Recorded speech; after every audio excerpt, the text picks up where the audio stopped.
Hi everyone, my name is Cameron Davis, the valedictorian for class of 2025 for Faculty of Social Sciences, and I did economics and statistics a double major. Now, my first question to you. Now, you consistently made the Dean's List and even ranked second in the Caribbean for Cape Economics. Now, what daily habits or mindset helped you to sustain that level of excellence? So definitely studying is a major thing in doing that, but also having that winning mindset to know that you shouldn't limit yourself to certain goals or just having a mindset that isn't one that makes sure that you do as best as you can. Habits, I would say for sure, making sure that you're using your time wisely, going to your tutorials because those help a lot, and ensuring that you align yourself with people that also support your goals and the mindset that you should have to achieve success. Now, as the first vice president of the Honor Society, now what leadership lesson stands out most from that entire experience? So I definitely see how deeply collaborative leadership really is. So one person can't do everything. No man is an island, and that definitely rings during leadership and during my experience being the first vice president of the Honor Society. I mean, I see where I learned to definitely navigate different personalities because everyone on the executive body was very different. And despite that, we were able to come together and execute our activities well. And I would say definitely learning how to communicate effectively with your peers and just understanding and appreciating how collaborative leadership really is something that I learned. Okay, nice. Now you've described this journey as being very surreal. Now, was there a particular moment during your academic journey when you realized that you were truly surpassing all your goals and all that you set for yourself? For sure. So I believe in at the end of my first year, I set a goal that I wanted to achieve a cumulative GPA of 4.0. And I know that a lot of persons would look on that and say, but it's no different because at the end of the day, it's just a first class honors degree. But it was a personal goal that I had for myself, and I knew that it's something that I could accomplish. So when I actually achieved that goal in second year, I was so happy. And with that, I realized that there's no limit to my potential and that anything that I set myself to do and that I put my head towards that I can achieve it. So after that, I definitely went harder, kept setting goals, kept achieving them with everything that you set out for yourself, really and truly with God, nothing is impossible. Now, you were a senior prefect at the Immaculate Conception High School. Now, how did all of that your time there at Immaculate prepare you for leadership at UWI, Mona? So we all know that Immaculate is pretty strict, but in that sternness, they definitely cultivated an environment in which we were able to all lead at some point, whether it was group work, different clubs and societies that they had in the house meeting, stuff like that. We were all able to lead. And at my time there, I would say that I definitely learned how to lead properly in terms of communicating effectively, which I think is a very huge part of leadership. Being able to truly understand your peers and the people that you're representing, how you carry yourself, and just the things that you do to ensure that they are okay and they are represented well. And that at the end of the day, anything that you guys are supposed to do, any activity or any plan that you're supposed to execute, you can do it with quality results. So that's definitely something I learned from my time there. You made mention to, I believe, putting everything to God. So, what role did your family, friends, and even faith play in keeping you grounded during these rough and challenging university times? Yeah, so definitely my family, friends, and God are so important to me. With God first, of course, without Him, I would not be here right now. I would not have achieved many of the things that I have. And because of His grace and blessings, I'm here able to impart some advice to my fellow peers, but also my friends and family. They have played such a huge role.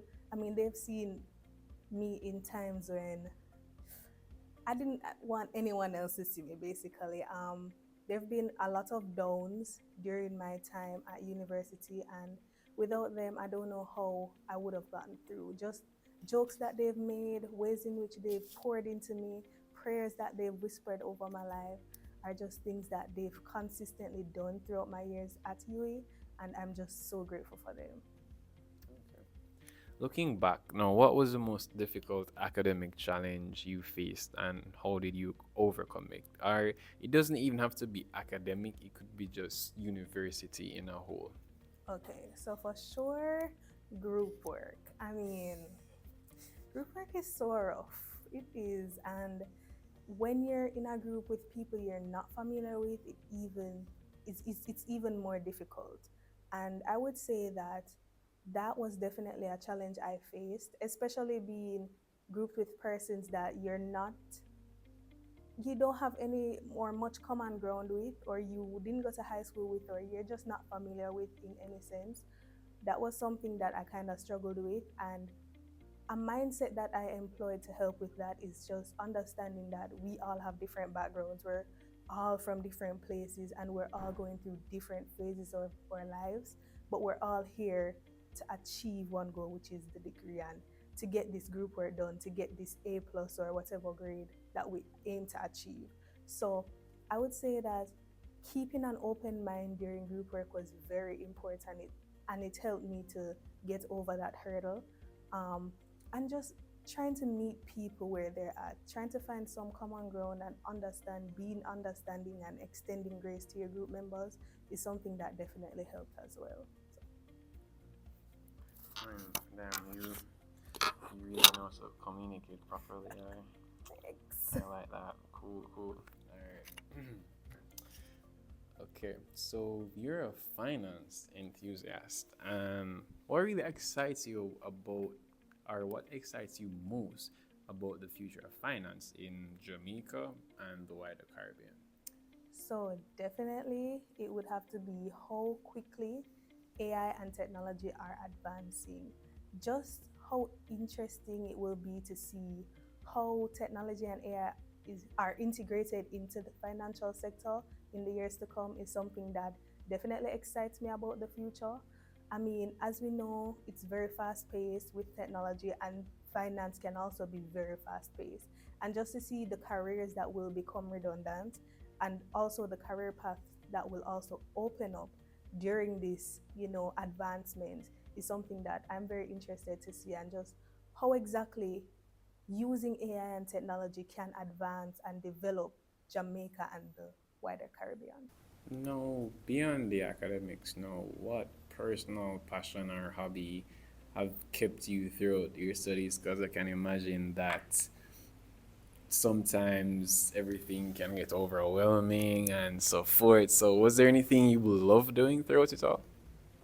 Definitely. So for me, I love graphic design, and yeah, it has helped me in terms of discipline, time management, but also just relaxing. Like I just be editing some random stuff, or I just do some posters or reels for my friends, and those things just helped to keep me relaxed during my time. I'd see where I'd be editing even till midnight on school nights sometimes because of just how much it excites me and how I can breathe when I'm doing it.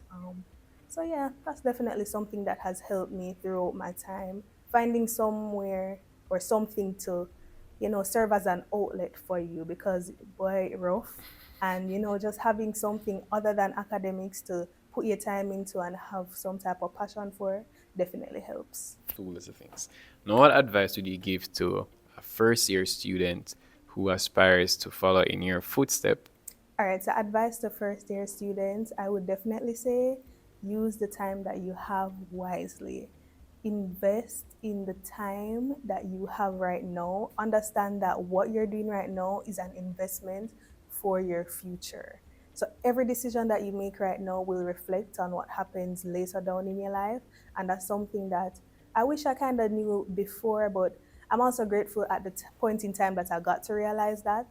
And that, despite how the activities and the parties may be exciting here at UWI and how thrilling they may be and how happy they may make you feel and how you don't want to miss out with your friends and all of that, you need to understand that sometimes success means missing out on a party. Sometimes it means, all right, telling your friends, no, I can't do that tonight. I have to study, I have to revise, I have to go to my tutorial. And also making sure that you're keeping in alignment with persons who understand that and who don't draw you onto the other side. Just make sure that whatever you're doing right now, you're very intentional about the decisions that you're making and that you can truly say that I'm not here wasting time. Because at the end of the day, UWI does not put a limit on the amount of first class honors degrees that can be given out. So you have to ensure that you aim for the stars. There is no limit to your potential, and everyone can do it. So make sure that you're using your time wisely and that your decisions are being made to the best of your ability. What advice or what's something you would like to see to the current exec or even president for the Honor Society? Okay, so I just saw the board outside. It's looking good, exec. And also, just congratulations on everything that you've been doing. I've been keeping up with the Instagram page and it's looking amazing. I'm very happy that you guys are able to take up the mantle and continue the work that we've put down. I know it was kind of rough coming back for the Honor Society from COVID, but I believe that we were able to, get the club going on and pushing, and you guys are definitely continuing and building on that. I'm very excited to see what you'll continue to do.